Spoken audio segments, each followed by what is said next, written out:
Hello, ako nga po pala si Luis yung Bimuro at ang dito tayo ko po may araw is Genesis chapter 1 verse 27 to 28. Understanding. So God created mankind in His own image. In the image of God, He created them. Male and female, He created them. God blessed them and said to them, be fruitful and increase in number, fill the heart and subdue.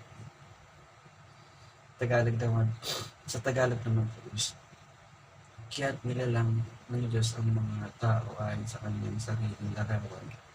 Ayon sa larawan ng Diyos ay nilalang niya sila. Lalaki at babae ay nilikha niya sila. Pinagpala sila ng Diyos at sinabi sa kanila na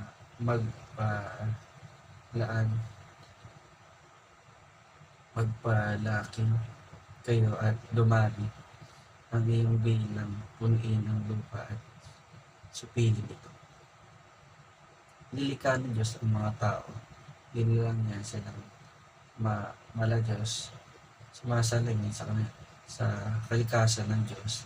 Nililikha niya ang silang lalaki at babae.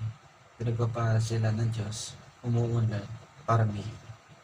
Ang mga tao ay nilikha kapwa sa larawan ng Diyos at upang maging larawan ng Diyos sa buhay ng mundo.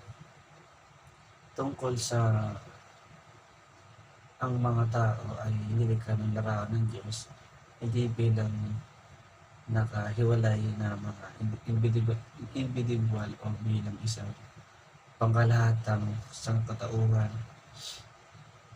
ngunit bilang mga sosyal, relasyong nilalang. Tinanisiyo ng Diyos ang kasal upang ang lalaki at babae magsama at maligtas mula sa kanilang mga kasalanan. Kapag nagsama-sama ang mag-asawa sa banal na pag-aasawa, nangangako sila sa plano ng Diyos para sa kanilang buhay.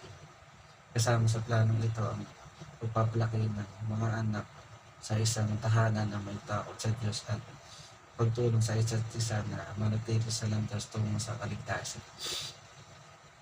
Sinasabi sa Genesis chapter 1 verse 26 to 27 na ang lahat ng tao ay ginawa ayon sa larawan ng Diyos. Ang pagiging tagapagdala ng larawan ng Diyos ay nangangahulugan na ang bawat tao ay may tiyak at marangal na layunin. Bawat tao ay may malaking halaga sa Diyos at kailangan ng bawat tao si Jesus. Yun na po, may natutunan po tayo.